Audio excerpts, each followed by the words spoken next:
لقد کان لکم فی رسول اللہ اسوہ۔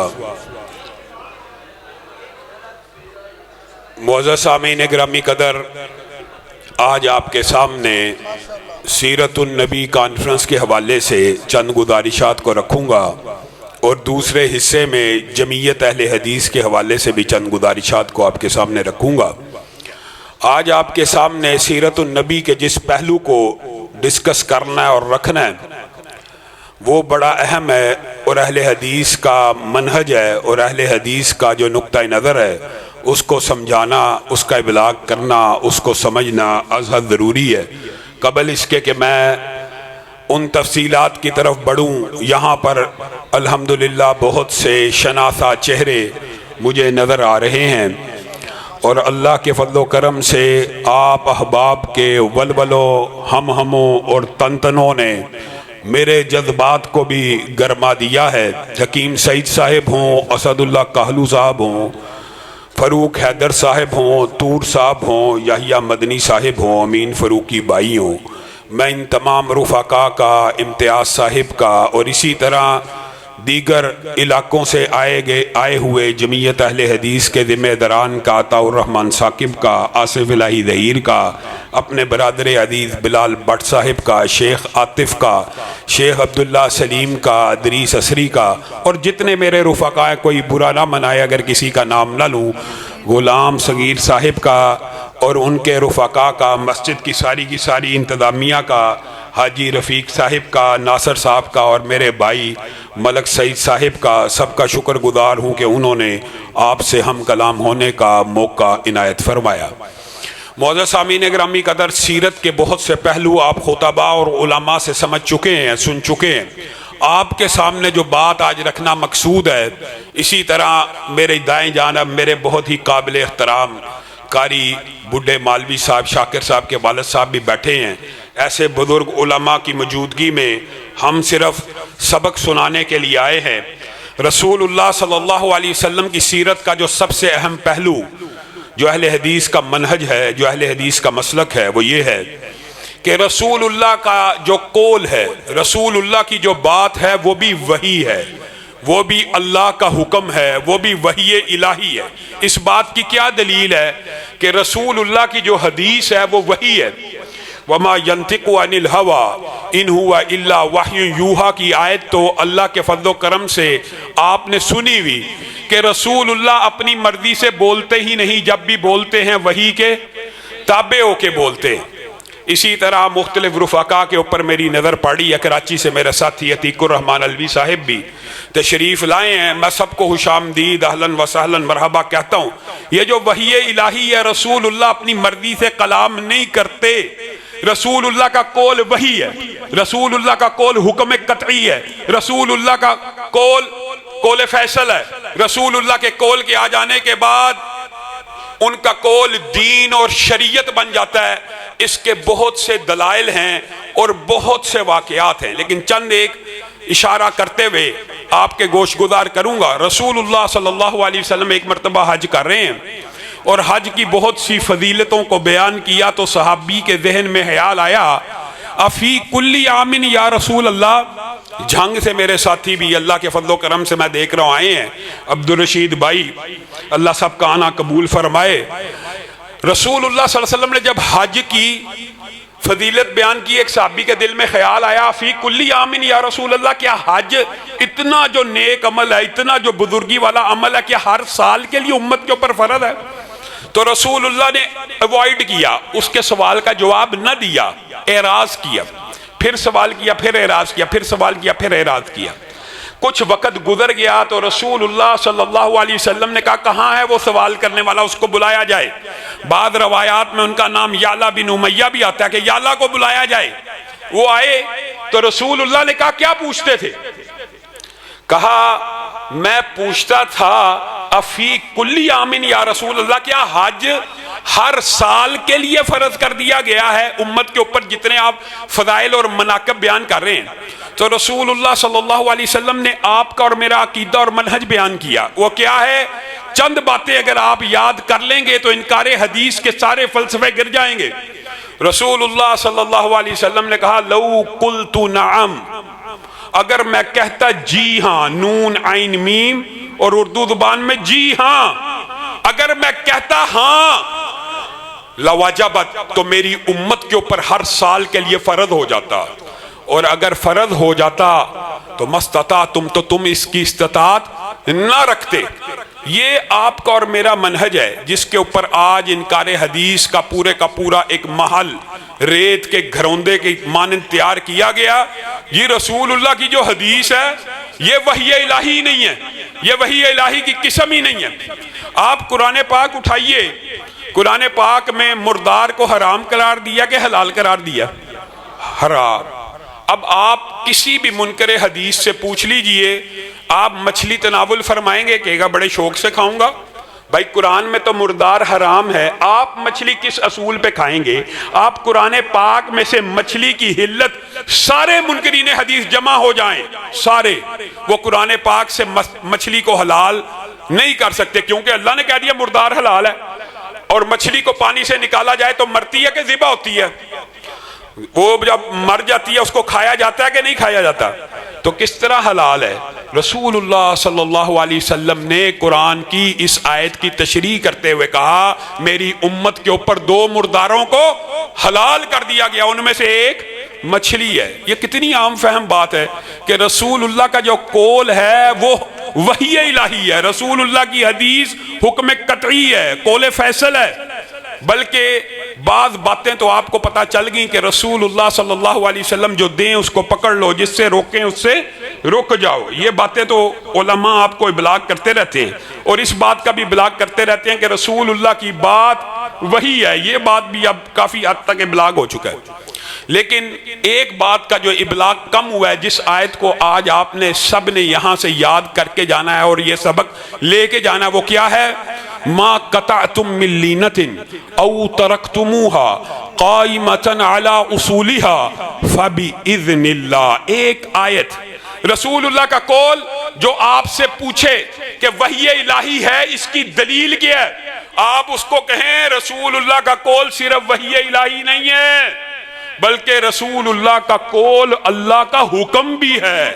وہ کہے گا کیا دلیل ہے؟ آپ نے اس کے سامنے یہ آیت رکھنی ہے، ما قطعتم من لینۃ او ترکتموها قائمۃ علی اصولها فباذن اللہ۔ آپ کو پتہ ہے یہ ایک لمبا چوڑا واقعہ ہے، اور اس لمبے چوڑے واقعے کے اندر یہودیوں نے صحابہ کے دلوں میں یہ وسوسہ ڈالنے کی کوشش کی کہ رسول اللہ نے صحابہ کو حکم دیا تھا یہ جو سامنے کے درخت اور جھاڑیاں ان کو کاٹ دیا جائے، ان کو چھوڑ دیا جائے، ان کو کاٹ دیا جائے، ان کو چھوڑ دیا جائے۔ یہ جس نے ڈیٹیل پڑھنا سیرت کے اندر یہ باب پڑھ سکتا ہے۔ ایک جنگ کے اندر یہودیوں کے آمنے سامنے جب لشکر آئے تو رسول اللہ نے صحابہ کو حکم دیا یہ جھاڑیاں کاٹ دو، یہ جھاڑیاں چھوڑ دو، یہ تنے کاٹ دو، یہ تنے چھوڑ دو، اس کھجور کو کھڑا رہنے دو اور اس کھجور کو کاٹ دو۔ اب جب یہ رسول اللہ نے یہ حکم دے دیا تو یہودیوں نے صحابہ کے دلوں میں وسوسہ ڈالا کہ یہ کیسا پیغمبر اور کیسا رسول ہے جو جنگ کے اندر درختوں کو کاٹ رہا ہے، جھاڑیوں کو کاٹ رہا ہے، گھاس کو کاٹ رہا ہے۔ جنگ کے اندر تو یہ کٹنگ جائز نہیں ہے، آپ تو کہتے ہیں اسلام میں درختوں کو کھیتوں کو جنگ میں نہ کاٹا جائے، تو یہ کیسا پیغمبر اور رسول ہے جو درختوں اور کھیتیوں کو کاٹنے کا حکم دے رہا ہے۔ اب آپ نے صرف اس ایک آیت کے اوپر غور کرنا۔ حکم کس نے دیا تھا؟ رسول اللہ نے۔ کس کو دیا تھا؟ صحابہ کو۔ کس کو دیا تھا؟ دیا کس نے تھا؟ رسول اللہ نے۔ جب یہ وسوسہ انہوں نے ڈالا تو صحابہ کے کانوں پہ جب یہ بات پہنچی تو ساتھ ہی آسمان سے یہ آیت نازل ہو گئی، ما قطعتم من لینۃ او ترکتموها قائمۃ علی اصولها فباذن اللہ۔ جو تم نے کاٹے، جو تم نے چھوڑے، جو بھی درخت تم نے کاٹے اور جو بھی تم نے چھوڑے، اس کا حکم کس نے دیا ہے؟ اللہ نے۔ حکم دیا کس نے تھا؟ رسول اللہ نے۔ اللہ کہہ رہا ہے وہ حکم میں نے دیا تھا۔ اب آپ غامدی صاحب سے اور منکرین حدیث سے صرف اس ایک آیت کی تشریح پوچھ لیں، قیامت تو آ سکتی ہے، اس ایک آیت کا وہ جواب نہیں دے سکتے۔ اس آیت میں وہ حکم کہاں ہے جو کہتے ہیں اوامر سارے کے سارے قرآن پاک کے اندر ہیں، نواہی سارے کے سارے قرآن پاک کے اندر ہیں؟ قرآن پاک میں سے یہ حکم نکال کے دکھائیے کہ اللہ نے کہا ہو یہ کاٹ دو یہ چھوڑ دو. اس آیت میں یہ بات تو ملتی ہے جو تم نے نہیں کاٹے تھے یا جو تم نے کاٹے تھے اور جو تم نے چھوڑے تھے. اگر مائے مسئولہ بنا دیا جائے یا مائے نافیہ بنا دیا جائے، علماء کا اس بارے میں لمبی دقیق گفتگو موجود ہے، جو مرضی آپ ٹرانسلیشن اس آیت کی کر لیں، یہاں پہ حکم نہیں ملے گا بلکہ کیا ملے گا؟ جو تم نے ماضی میں کاٹے، جو تم نے ماضی میں چھوڑے، وہ کس کے حکم سے چھوڑے تھے؟ اللہ کے. وہ حکم کہاں ہے جہاں پہ اللہ نے کہا کاٹو چھوڑو؟ وہ حکم کسی منکر حدیث سے آج کے بعد کبھی بھی ٹاکرا ہو جائے، کبھی بھی سوال جواب ہو جائے، حدیث رسول وہی ہے جی. وہابیوں کا عجیب عقیدہ، وہی کی ایک اور قسم ایجاد کر لیا، رسول اللہ کی حدیث بھی وہی ہے. جی ہاں، رسول اللہ کی حدیث بھی وہی ہے، اور صرف وہی نہیں ہے، رسول اللہ کا حکم اللہ کا حکم ہے جو اس آیت مبارکہ سے ثابت ہوتا ہے. اور اگر بات کو بڑھایا جائے تو یہ اشکال جو گاندھی صاحب اور انکار حدیث کرنے والے آج پھیلاتے ہیں کہ رسول اللہ کی ایک زندگی بشری ہے، رسول اللہ کی ایک زندگی نبوی ہے، ایک جی بشری ہے ایک نبوی ہے. اب آپ ایمانداری سے بتائیے گا، اگر یہ تقسیم مان لی جائے، بالفرض مان لی جائے، تو کون فیصلہ کرے گا رسول اللہ کا یہ قول بشری تقاضے کے مطابق ہے، رسول اللہ کا یہ قول نبوی تقاضے کے مطابق ہے؟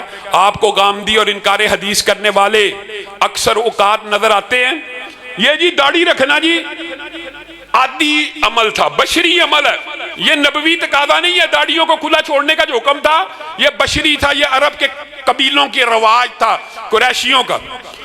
عقل کے اوپر کیسا پردہ ہے؟ اگر اس دروازے کو کھول دیا جائے تو کون فیصلہ کرے گا کہ یہ حکم بشری ہے یہ حکم نبوی ہے؟ یہی اشکال جو آج پھیلایا جا رہا ہے، آپ سن کے حیران ہو جائیں گے.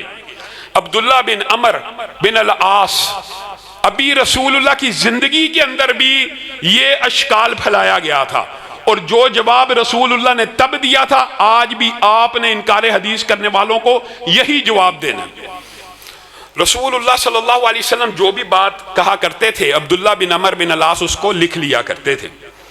تو قریش مکہ نے ان کے ذہن میں یہ اشکال ڈالا، رسول اللہ بشر بعین وہی جو غامدی صاحب اور انکار حدیث کرنے والے آپ کے ذہن میں ڈالتے ہیں. کیا اشکال ڈالا؟ رسول اللہ بھی تو بشر ہیں، یتکلم فی الغضب والرضا، کبھی غصے میں ہوتے ہیں اور کبھی خوشی میں ہوتے ہیں.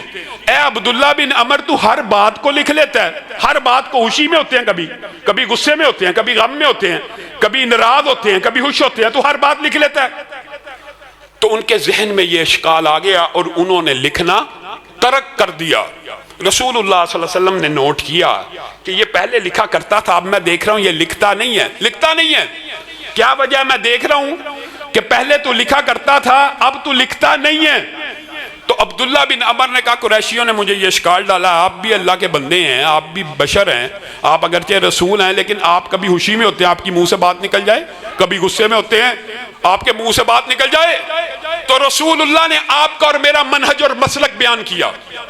اکتب فوالذی نفسی بیدی، اے عبداللہ لکھا کر اس ذات کی قسم جس کے ہاتھ میں محمد صلی اللہ علیہ وسلم کی جان ہے، ما یخرج منہ الا حق، اس زبان سے حق کے علاوہ کچھ نہیں نکلتا. اب مجھے بتائیے کہاں گیا وہ گاندھی فلسفہ؟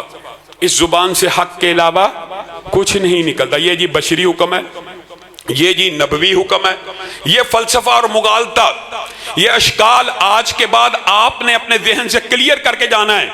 وہ کیا؟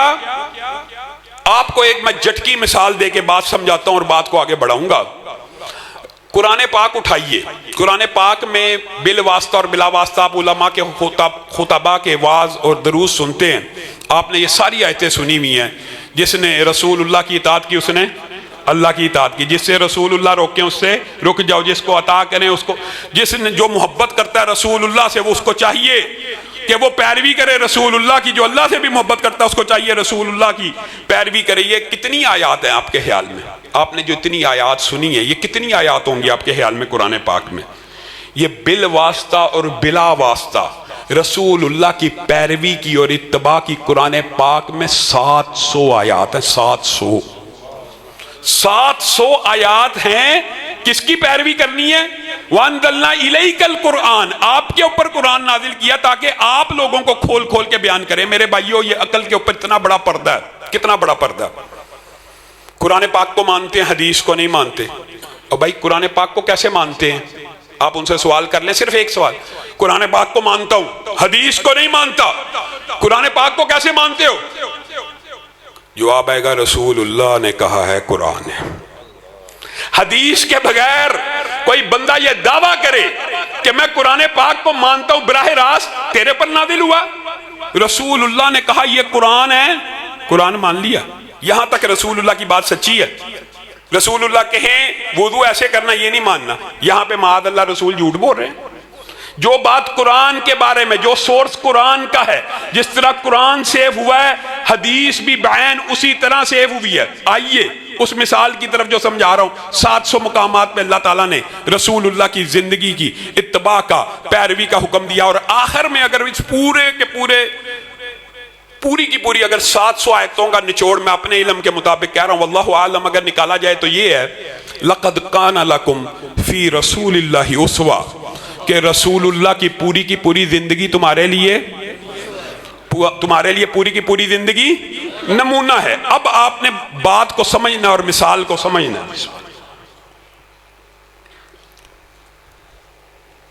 آپ کسی دردی کے پاس جائیں اور اس کو کہیں کہ سیمپل کے مطابق میرا سوٹ سی دیا جائے، وہ کہے گا ٹھیک ہے۔ پھر آپ اس کو کہیں سیمپل کے مطابق سوٹ سی دو، پھر کہیں کتنی دفعہ کہیں آپ؟ 20 دفعہ کہیں گے نا، تو 21ویں دفعہ وہ کہے گا یار تو بڑا بے وقوف آدمی ہے، سیمپل مجھے دیتا نہیں ہے، نمونہ مجھے دیا نہیں، اور بار بار کالیں کر رہا کہ سیمپل کے مطابق سوٹ سی دو۔ یہ بات اللہ کے ساتھ مثال کے طور پہ نہیں، لیکن سمجھانے کے لیے، انکار حدیث کرنے والوں کا رد کرنے کے لیے آج کے بعد یہ مثال آپ نے اپنے پلے سے باندھ لینی ہے۔ ایک عام دردی کو آپ 20ویں دفعہ فون کریں، وہ کہے کہ تو پاگل ہے، سیمپل دیتا نہیں اور چاہتا یہ ہے کہ سیمپل کے مطابق سوٹ سی دیا جائے۔ اللہ نے 700 مرتبہ حکم دیا قرآن پاک میں کہ نبی کے نمونے کے مطابق زندگی گزارو، نبی کی صبح کے مطابق، دوپہر کے مطابق، شام کے مطابق، رات کے مطابق، اٹھنے کے مطابق، بیٹھنے کے مطابق۔ رسول اللہ کی پوری زندگی نمونہ ہے۔ میں نے اور آپ نے کس نمونے کے مطابق زندگی گزارنی ہے؟ رسول اللہ کی نمونے کے مطابق۔ نمونہ ہی سیف نہیں، نمونہ ہی محفوظ نہیں۔ اگر اللہ رب العزت نے یہ نمونہ سیف ہی نہیں رکھا، یا سیمپل ہمیں دیا ہی نہیں، مجھے اور تجھے رسول اللہ کی زندگی کا سیمپل دیا نہیں، تو اللہ ہم سے مطالبہ کیا کر رہا ہے کہ رسول اللہ کے مطابق زندگی گزارو؟ یہ مطالبہ پھر عقلی اور منطقی ہے۔ اگر رسول اللہ کی صبح و شام محفوظ نہیں ہے، دوپہر رات محفوظ نہیں ہے، نمازیں، وضو، عبادتیں محفوظ نہیں ہیں، ایک ایک عمل محفوظ نہیں ہے، تو رسول اللہ کے مطابق زندگی گزاری جا سکتی ہے؟ پھر اللہ ہم سے کس چیز کا مطالبہ کر رہا ہے؟ صرف قرآن محفوظ ہے جی، رسول اللہ کی زندگی محفوظ نہیں۔ تو اللہ تعالیٰ پھر قرآن مانوی اعتبار سے بھی محفوظ ہے کہ صرف لفظی اعتبار سے محفوظ ہے؟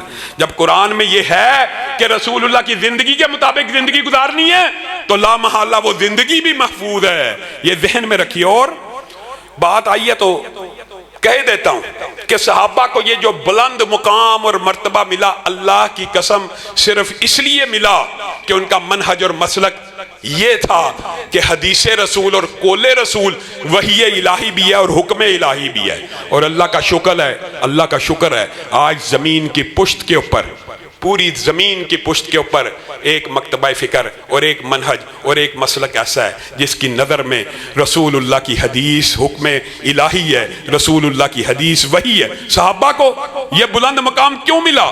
صرف 3 واقعات رکھ کے جمعیت اہل حدیث کے حوالے سے چند گزارشات آپ کے سامنے رکھوں گا۔ پہلا واقعہ، رسول اللہ صلی اللہ علیہ وسلم نے 3 جرنیل صحابہ کو حکم دیا۔ یہ رسول اللہ کی وحی کے اوپر میرے اور آپ کے اسلاف کا اور صحابہ کا اعتماد اور توکل اور یقین ہے، اور یہی میرا اور آپ کا مسلک ہے، اور یہی میرا اور آپ کا منہج ہے، اور اسی بات کا ہم ابلاغ کریا کوچا اور گلی گلی کرتے ہیں کہ رسول اللہ کی حدیث آ جائے سر جھکا دو، نظریں جھکا دو۔ حدیث آ جانے کے بعد چوں چراں یہ وہ، پھر عقل کے گھوڑے دوڑانا، یہ کیسا ہے؟ اس ایک حدیث سے شاید آپ کے ذہن میں یہ گرہ بھی کھل جائے۔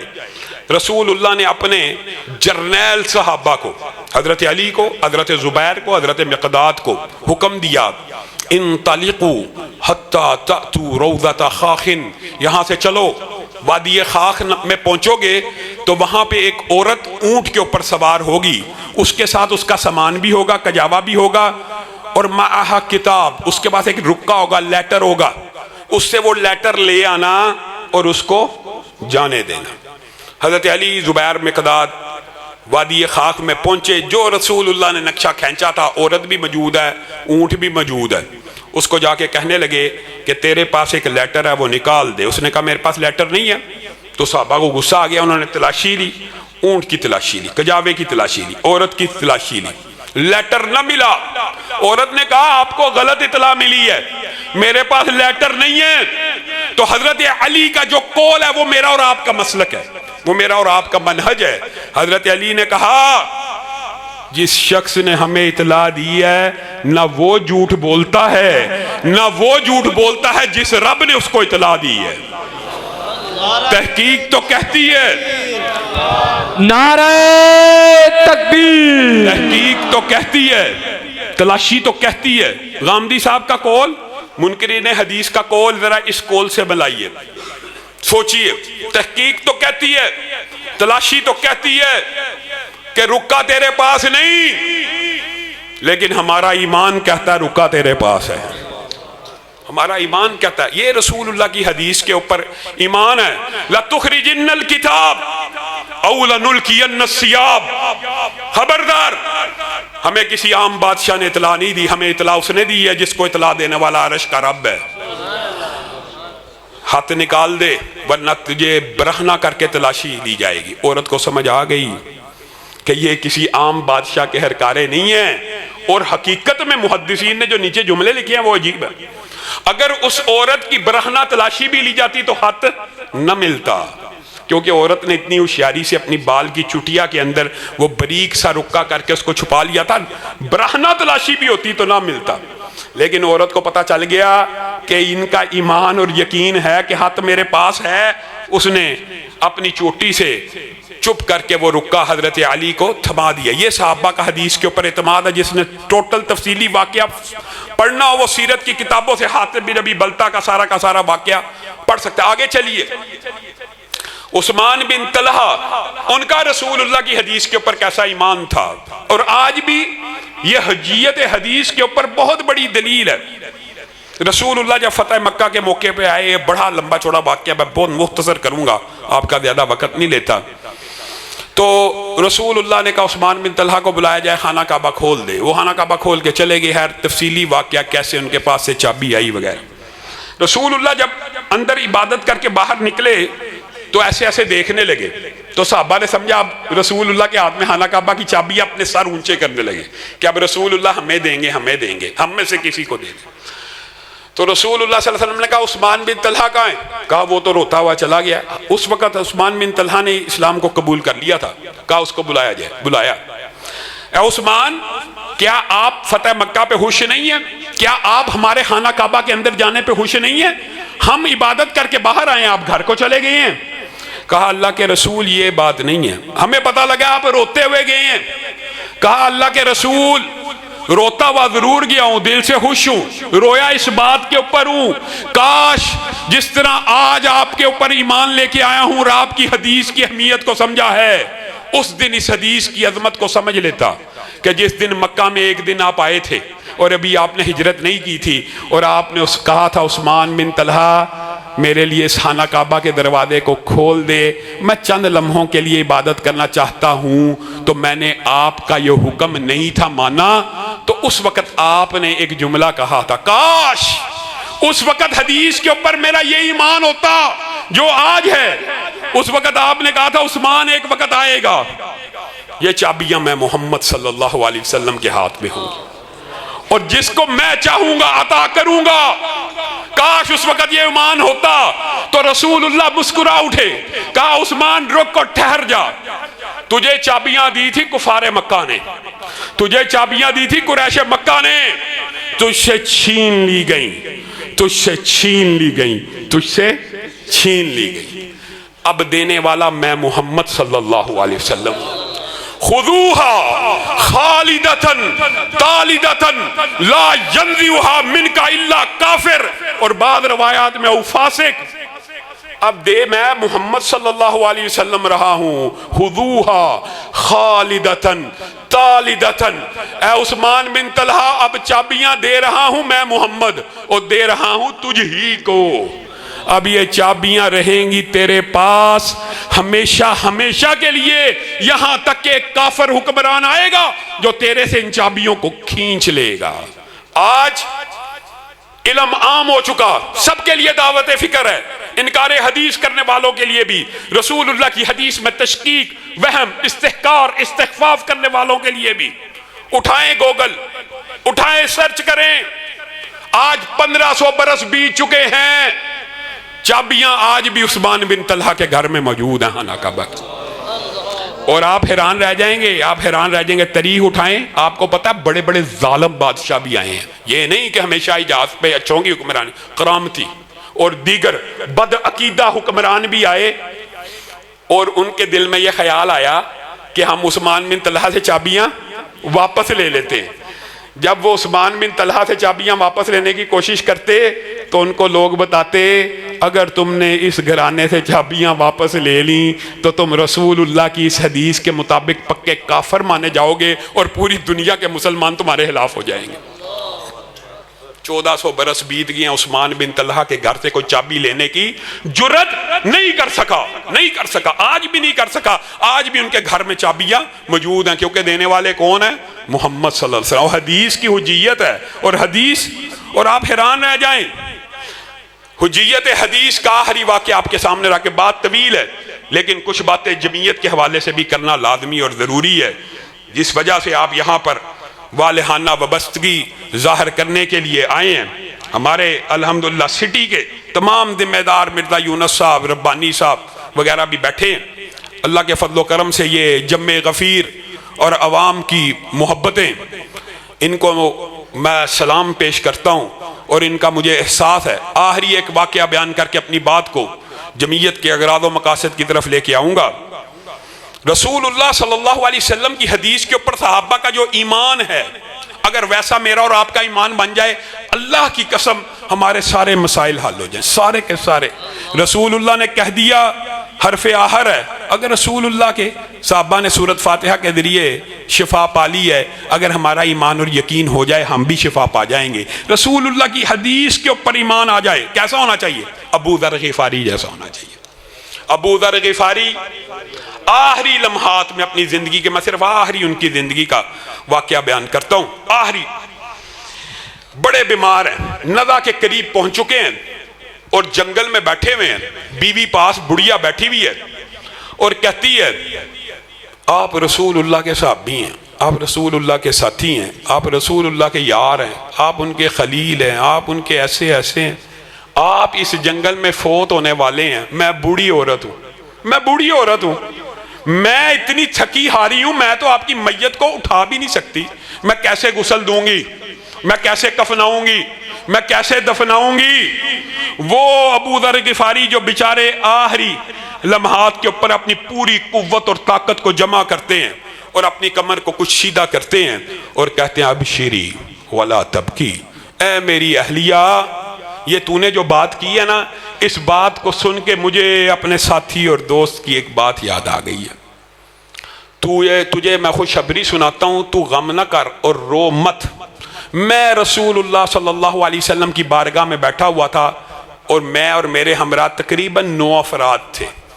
رسول اللہ صلی اللہ علیہ وسلم نے فرمایا تم میں سے ایک شخص فلات الارض میں فوت ہوگا، جنگل میں فوت ہوگا، تبے سے ایک شخص جنگل میں فوت ہوگا، اور اس کے پاس کوئی دیگر مرد انسانوں میں موجود نہیں ہوگا، لیکن جیسے ہی اس کی روح نکل جائے گی اللہ تعالیٰ ایک لشکر کو، ایک قافلے کو وہاں پر بھیجے گا جو اس کی تدفین کا، کفن دفن کا اور غسل کا انتظام کر کے نماز جنازہ کو قائم کرے گا۔ اب میں ان 9 ساتھیوں کو یاد کرتا ہوں تو میرے ذہن میں یہ بات آتی ہے ان میں سے کوئی ایک بھی زندہ نہیں رہا، لا محالہ یہ جو حدیث بیان کی ہے رسول اللہ نے میرے بارے میں کی ہے، کیونکہ میرے وہ سب ساتھی فوت ہو گئے اور ان میں سے کوئی بھی جنگل میں فوت نہیں ہوا۔ اس حدیث کے اوپر ایمان دیکھیے، پوری قوت اور طاقت جمع کر کے کہہ رہے ہیں اگر میں مر گیا خبردار تو نے مجھے غسل بھی نہیں دینا، تو نے مجھے کفنانا بھی نہیں ہے، بس میری میت کو گھسیٹ گھساٹ کے کمرے سے باہر بھیج دینا۔ میں نے اپنے دوست سے سنا تھا قافلہ آئے گا، قافلہ آئے گا، جنازے کو پڑھایا جائے گا، میت کو غسل دیا جائے گا اور ایک قافلہ آئے گا۔ یہ جملہ کہتے ہوئے روح جسم سے نکل گئی، ادھر روح جسم سے نکلی، ادھر دروازے پہ دستک ہوئی، ٹھک ٹھک ٹھک۔ بیوی پوچھتی ہے کون آئے ہو؟ کہا عبداللہ ابن مسعود آیا ہوں۔ کس لیے آیا ہوں؟ یہاں سے گزر رہا تھا، ایک عرصہ ہوا ابو ذر غفاری کی زیارت نہیں کی، اس لیے آیا ہوں ان کا حال چال پوچھ لیا جائے۔ بڑھیا نے کہا تمہارا ساتھی تمہارا انتظار کرتے ہوئے گیا ہے اور کہتے ہوئے گیا ہے کہ قافلہ آئے گا۔ رسول اللہ نے جب فرما دیا وہ قافلہ عین اس وقت ابو ذر غفاری کے دروازے کے اوپر پہنچ گیا۔ میرا اور آپ کا رسول اللہ کی حدیث کے بارے میں کیا ایمان ہے؟ بقی بن مخلد کو بھول گئے جو بیچارہ شیئن للہ کے نعرے لگاتا ہوا احمد ابن حنبل سے حدیث کا ایک ایک سبق جیل خانے میں لے کے گیا۔ اس سے پوچھا کیا لے کے آئے ہو؟ کہا حدیث کا علم لے کے آیا ہوں جس کا انکار فرعون اور دجال ہی کر سکتے ہیں۔ یہ فرعون اور دجال اور کذاب لوگوں کا کام ہے انکار حدیث کرنا۔ اور امام ابو داؤد کی بات بھی آپ بھول گئے۔ امام ابو داؤد بیٹھے میں کشتی کے اوپر، دیکھا کہ ایک سواری آئی ہے دریا کے کنارے، حدیث کی کتاب لکھ رہے ہیں، ایک سواری آئی ہے، اس کو چھینک آئی ہے اور اس نے کہا الحمدللہ۔ امام ابو داؤد حدیث لکھنے میں مصروف تھے، یرحمک اللہ نہ کہہ سکے، اور دیکھا جب یرحمک اللہ کہنے کی باری آئی تو وہ کشتی روانہ بھی ہو چکی ہے۔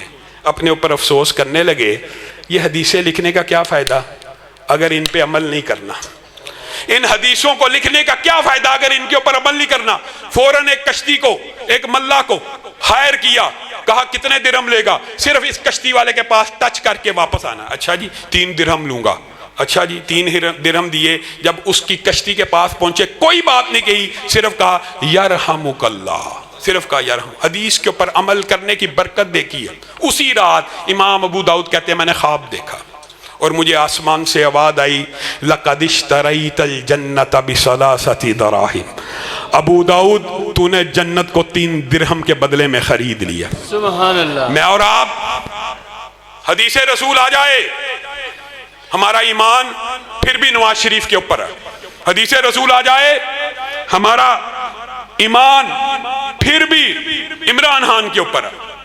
عجیب بات ہے، دکھ کی بات ہے۔ حدیث رسول کیا ہے؟ علماء انبیاء کے، لیکن آپ نے نہیں سمجھا، میں نے نہیں سمجھا۔ علماء کو صرف مصلی کا امام بنایا۔ رسول اللہ کی یا انبیاء کی جو وراثت ہے، رسول اللہ کی اور انبیاء کی جو وراثت ہے، کیا صرف وہ مصلی کی وراثت ہے؟ رسول اللہ کی وراثت میں خلافت شامل نہیں ہے، تخت رسول شامل نہیں ہے، ریاست شامل نہیں ہے، معاملات شامل نہیں ہے، معاشرت شامل نہیں ہے، بازار اور کوچہ اور گلیاں شامل نہیں ہیں۔ جی مصلی کا امام، جی مسجد کا جو مولوی ہے، جی مسجد کا جو مولوی ہے وہ جناب سیاست کے اوپر بات کیوں کرتا ہے؟ یہ سب سے بڑا مغالطہ جو سیکولر اور سرمایہ دارانہ نظام نے آپ کو ڈالا ہوا ہے، سب سے زیادہ بڑا۔ مولوی کا کام کیا ہے؟ صرف نماز پڑھائے۔ مولوی کا کام کیا ہے؟ ممبر کے اوپر بیٹھ کے حدیث رسول سنائے۔ سیاست کس کا کام ہے؟ چوروں کا، لٹیروں کا، جگیرداروں کا، وڈیروں کا۔ یہ آپ کو سیاست کو دین سے جدا کر کے لٹیروں، چوروں اور وڈیروں کو آپ نے سیاست میں اپنا رہنما بنایا۔ رہنما کس کو بنانا چاہیے؟ علماء کو۔ علماء رسول اللہ کے تخت کے وارث نہیں ہیں، خلافت کے وارث نہیں ہیں۔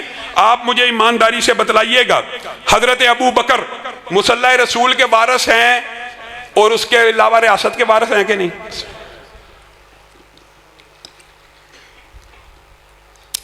حضرت عمر صرف مصلی رسول کے وارث ہیں کہ ریاست کے وارث بھی ہیں؟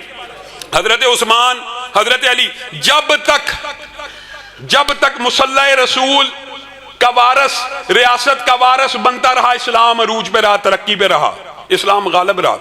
جس وقت آپ نے مصلی کو مسجد کے اندر محدود کر دیا اور آپ نے یہ بلاک کیا کہ ملا کی دوڑ صرف مسجد تک ہونی چاہیے اور ملا کا کام صرف مسجد کے اندر ہونا چاہیے، اور وہ ہمارے بازاروں میں، تجارت میں، معاملات میں، سیاست میں، ریاست میں، سپریم کورٹ میں، آئین میں، دستور میں نہ آئے، تو آپ لوگ دین کا بیڑا گرک خود نکالا۔ هو الذی ارسل رسولہ بالہدی ودین الحق لیظہرہ علی الدین کلہ، رسول اللہ کو باقی ادیان پہ غالب کرنے کے لیے بھیجا گیا کہ صرف مسجد میں سبحان اللہ پڑھنے کے لیے؟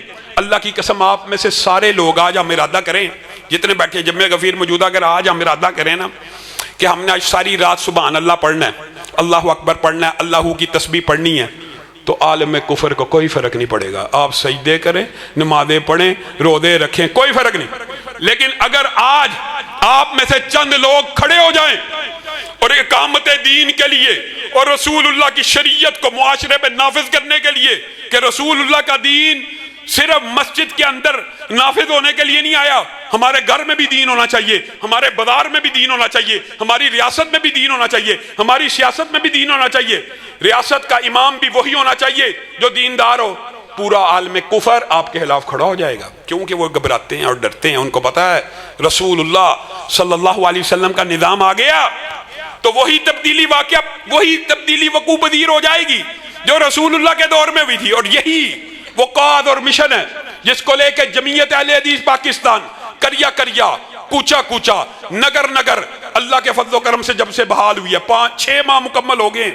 ان 6 ماہ کے اندر خانے وال، میاں چنو، گجرات، ساہیوال، سیالکوٹ، گجراوالا، قصور، لاہور، فیصل آباد، شیخو پورہ، پاکستان کے ہر بڑے ضلع میں ایک بڑے بڑے جلسہ عام کو منعقد کیا، اور اللہ کے فضل و کرم سے جو عوام کا رسپونس ہے، جو عوام کی چاہت ہے، جو عوام کا فیڈ بیک ہے، اور جس طرح عوام جمعیت اہل حدیث پاکستان کے اس صدا کے اوپر لبیک کہہ رہی ہے، مجھے تو علامہ شہید کا وہ دور یاد آ رہا ہے کہ جس وقت انہوں نے کہا تھا کہ کل کے کمزور سمجھے جانے والے لوگ موچی دروازے میں اکٹھے ہو جائے، پھر آپ نے دیکھا تھا کہ پاکستان میں ایک کمزور سمجھے جانے والا طبقہ علامہ شہید کی قیادت کے اندر ان کی صدا پہ لبیک کہتا ہوا موچی دروازے کی طرف کشاں کشاں چلا آ رہا تھا، اور موچی دروازہ بھر چکا تھا۔ آج پاکستان پھر اسی للکار کا منتظر ہے، پھر اسی پکار کا منتظر ہے۔ وہ للکار اور پکار آج علامہ شہید کے بیٹے آپ کو کریا کریا، نگر نگر، کوچا کوچا دے رہے ہیں، اور آپ کا کام یہ ہے، آپ کا کام یہ ہے میرے بھائیوں، اور ناقدوں کو بھی میں کہتا ہوں، ناقدوں، وقت کی رفتار بدلنے کے لیے میں نے مجبور زبانوں کو نوا بخشی ہے، کج کلاہوں کی رعونت کا اڑایا ہے مذاق، میں نے تاریخ کے چہرے کو ضیاء بخشی ہے، اور تم نے تاریخ کے سینے میں ثنا گاڑی ہے، تم نے تیرا قافلہ رکا نہیں، تھما نہیں، علامہ صاحب قدم بڑھاؤ، علامہ صاحب قدم بڑھاؤ، قائد اہل حدیث علامہ حشام علیہ ظہیر، جمعیت اہل حدیث پاکستان زندہ ہے، جمعیت علامہ شہید کی جمعیت، قدوسی شہید کی جمعیت، یزدانی شہید کی جمعیت، علامہ حشام علیہ ظہیر۔ اسی لیے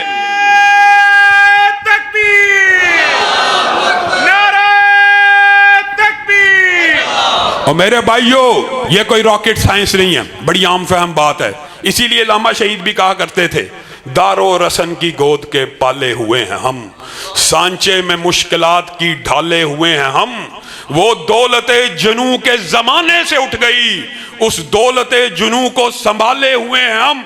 تمہارے شہید قائد نے جب تمہیں بلایا تھا تو تمہیں شاید وہ تکبیر کا ابھی بھائی نے نعرہ لگایا، میرے سامنے تکبیر کا وہ انٹرویو آ رہا ہے، علامہ شہید کی بھی بہت مخالفتیں ہوئی، یہ باتیں ماننی چاہیے، ادراک اور شعور، اور ان باتوں میں کسی بھی قسم کی تاریخ سے سبق حاصل کرنا کوئی اچنبے کی بات نہیں۔ میں یہاں پہ بیٹھ کے آج فیصل آباد میں علماء کے شہر میں کہتا ہوں اللہ میاں فضل رحمہ اللہ کو معاف فرمائے، ان کو جنت الفردوس میں جگہ دے، لیکن اختلاف تھا، اختلاف موجود تھا، اختلاف تھا، مرکزی جمعیت کا اور جمعیت اہل حدیث کا اختلاف علامہ شہید کے دور میں تھا.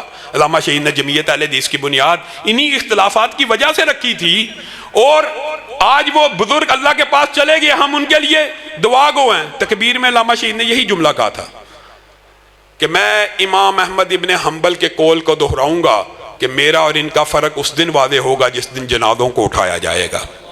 آپ نے ان کے جنازے بھی دیکھ لیے, اور علامہ شہید کے جنازے کی باری آئی تو مسجد النبوی کے اندر 4 تکبیروں کو پڑھا گیا. نعرہ تکبیر, نعرہ تکبیر.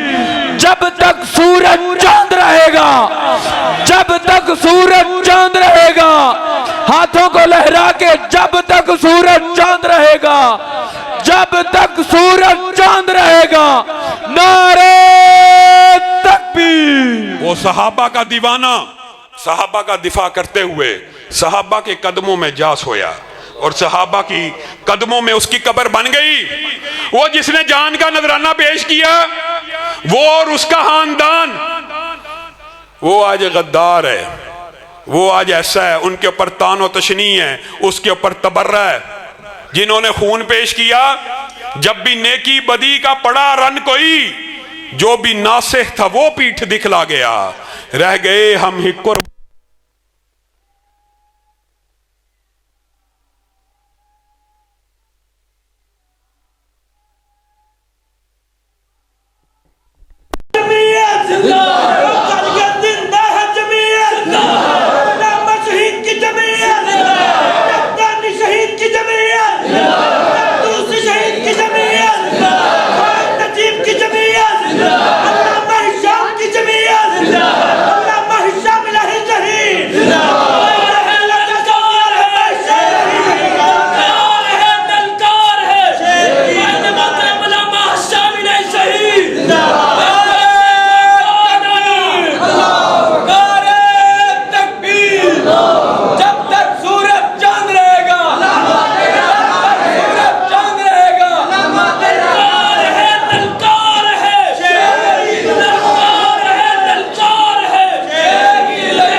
تعصب پائی جاتی ہے۔ جمعیت اہل حدیث یا کوئی بھی مذہبی جماعت اس لیے بنائی جاتی ہے کہ اپنے قوم کے مفادات کا تحفظ کرے۔ اگر آپ میں سے کوئی تھانے میں چلا جائے تو جماعت کا کام یہ آپ دیکھنا تو آپ کو تھانے سے نکلوایا جائے۔ اگر آپ کی مسجدوں کے اندر کوئی رکاوٹ ڈالے تو مذہبی جماعت اس لیے بنائی جاتی ہے کہ اس مسجد کو بحال کروایا جائے۔ مذہبی جماعتوں کا کردار یہ ہے، اگر حیدرآباد کے اندر کوئی ملعون سیدنا عمر کے پتلے کو جلائے تو مجھے اور آپ کو رات کو نیند نہ آئے، اس وقت تک نیند نہ آئے جب تک وہ ملعون گرفتار نہیں ہو جاتا۔ مذہبی جماعتوں کا کردار یہ ہونا چاہیے، اور مذہبی جماعتوں کا کام یہ ہے اگر فیصل آباد کے اندر بڑے بڑے بل بورڈز کے اوپر اخلاق باختہ اور فحش عورتوں کی تصویریں لگی ہوں تو میں اور آپ رات کو گھر میں آرام سے نہ سوئیں، بلکہ قانونی اور آئینی طور کے اوپر اس کے خلاف صدائے احتجاج کو بلند کریں۔ مذہبی جماعتیں اپنے مسلک کی، اپنے قوم کی تحفظ بھی کرتی ہیں، دفاع شرائع اللہ بھی کرتی ہیں، دفاع ختم نبوت بھی کرتی ہے، دفاع حرمت رسول بھی کرتی ہے۔ اگر یہ کام کسی مذہبی جماعت نے نہیں کرنا، اگر نہیں کرنا تو اس مذہبی جماعت کے قائم رہنے کا جواز باقی نہیں ہے۔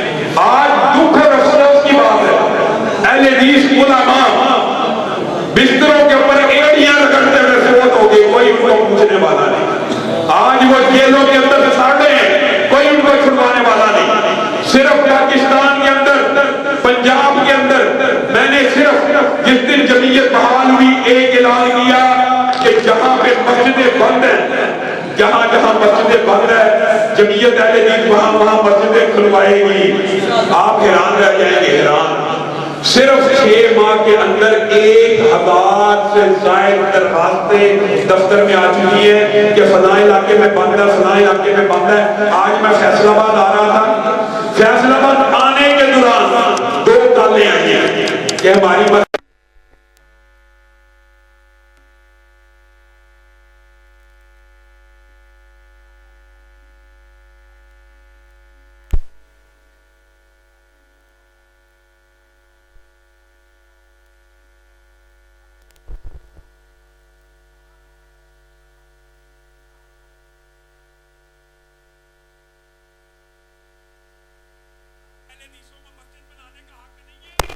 تو پھر اہل حدیث مسجد بنائے، اس کے اوپر رکاوٹ ڈالی جائے۔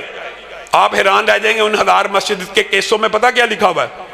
ایک میں لکھا ہوا ہے یہ جمعہ نہیں ہونے دیتے، باجماعت نماز ہوتی ہے۔ ایک میں لکھا ہوا ہے باجماعت نماز نہیں ہونے دیتے۔ ایک میں لکھا ہوتا ہے تراویحاں نہیں ہونے دیتے۔ اللہ کے بندو، جمعیت اہل حدیث پاکستان آپ کے حقوق کے تحفظ کے لیے میدان میں آئی ہے۔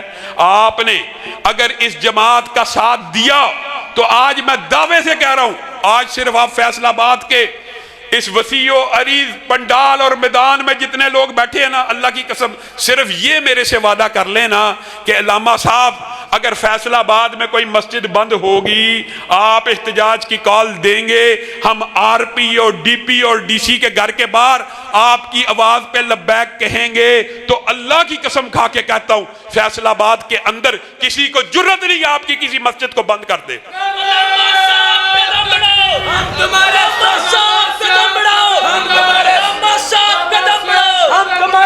آپ مسجدوں کا، اہل حدیث مساجد کا دفاع کرنے کے لیے، ہمارا ساتھ دینے کے لیے تیار ہیں؟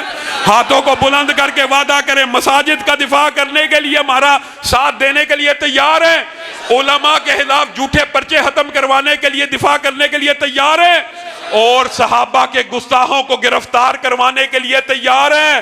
پھر آندھی بن کے نکلیے، طوفان بن کے چھا جائیے، بکھرے ہوئے ذرات ہیں تو مل جائیے کہ صحرا نظر آئے، بکھرے ہوئے قطرات ہیں تو جمعیت کا ساتھ دے کے دریا بن جائیے، اور انشاءاللہ اس امڑتے ہوئے سیلاب کو، اس امڑتے ہوئے طوفان کو میں پیشین گوئی آج یہاں پہ کیا دیتا ہوں کہ جمعیت اہل حدیث پاکستان ایک طلوع ہوتا ہوا سورج ہے، ایک روشن چراغ ہے، اور اس روشن چراغ کو اور چڑھتے ہوئے سورج کو کوئی طلوع ہونے سے روک سکتا